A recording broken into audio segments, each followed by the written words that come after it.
8 years have passed since Donald Trump descended the escalator in Trump Tower. And probably he was elected president of the United States. How has always been misunderstood. Here's what happened in 2016.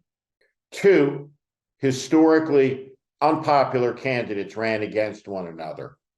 If you took a bunch of the leading political consultants of our time, of this era, you gave all of us truth serum, and we looked at those numbers blindfolded with regard to who the identity of the candidate is, not knowing who was the R and who was the D.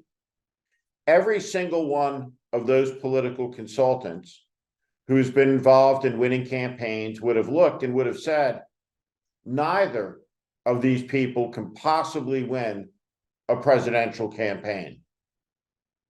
But there are always exceptions to the rule. And the exception in 2016 was this. In a race between two unelectable candidates, one of the unelectable candidates will win. And thus, it was the case that very, very narrowly, Donald Trump was elected president of the United States in 2016 against Secretary of State Hillary Clinton. The simple truth was this: whomever the race was about was the person who was losing. And Donald Trump was losing the race right up until the very end, when in a staggering act of narcissism, in a colossal abuse of discretion and judgment and trust, the FBI director, James Comey, interfered in the outcome of a presidential election by holding a salacious, unnecessary, and historically unprecedented news conference on the eve of the election. It was an act of interference, and it undermined in profound ways the bonds of trust between the American people and the administration of justice. All of those frayed bonds would be tested by Donald Trump in the years ahead. In our journey from then until now, down a long river of national decay that leads us to an hour where it is now speculated about openly in the press that Donald Trump, upon his return to office, will do the following things. One, he will invoke the Insurrection Act of 1792, to which there is no opportunity to challenge legally and lawfully, for the purposes of deploying the American military to control and to seize control of America's streets in America's cities, which Donald Trump says are under siege and under attack. Donald Trump says he will open up mass concentration camps and deportation camps where he will round up millions and millions and millions of people without any due process for deportation. There has never, ever been any type of activity comparable in the entire history of the United States. Not even the internment of Japanese American citizens and resident aliens during the Second World War would be comparable to what Donald Trump has planned.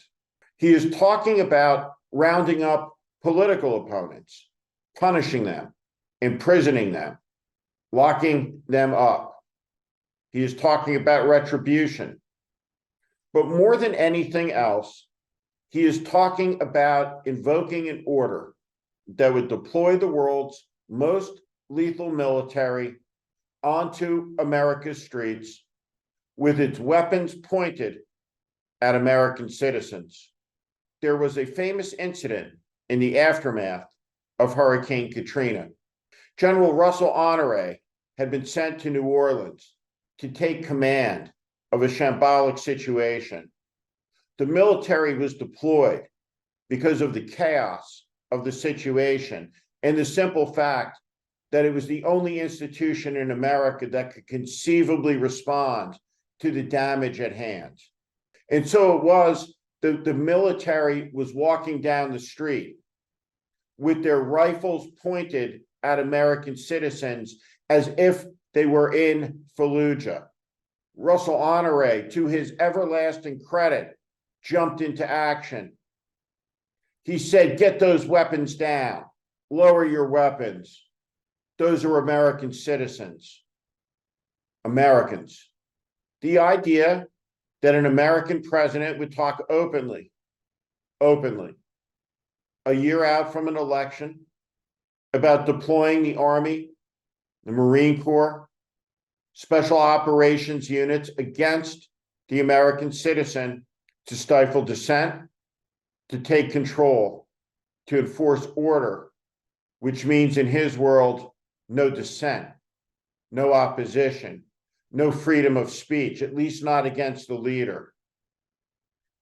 What it means is the collapse of the American Republic at the point of a gun.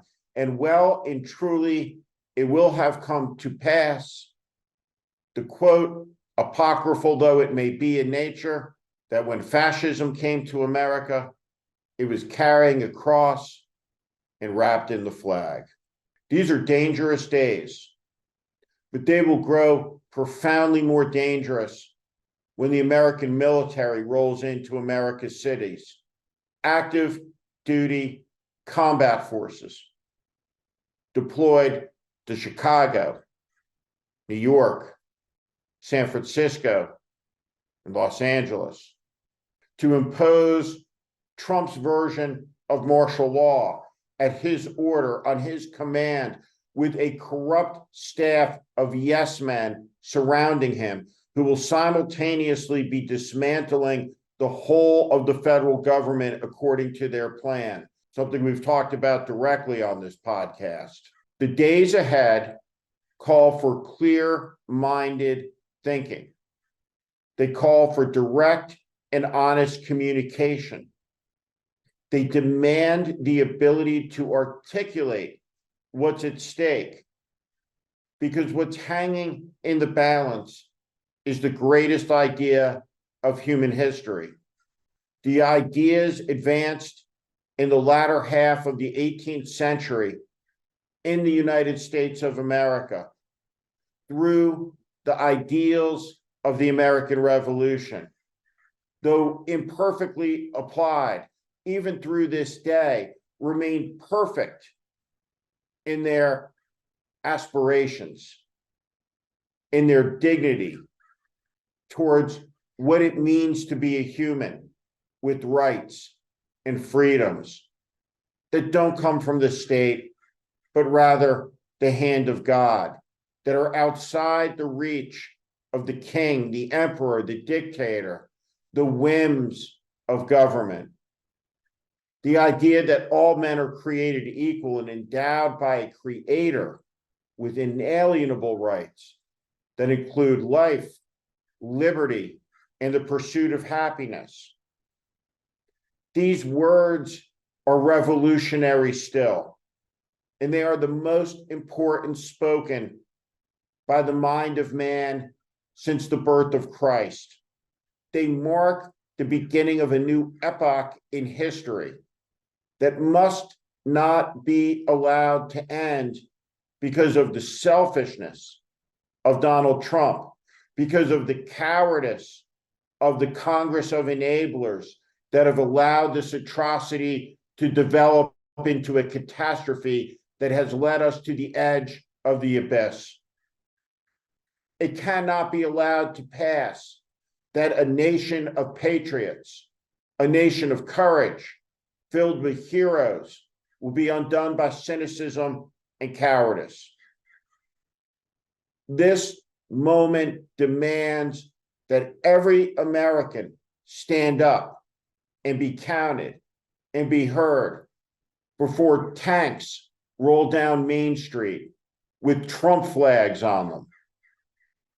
Don't think it can happen? Think again, because everything that has happened over the last 8 years has been predictable.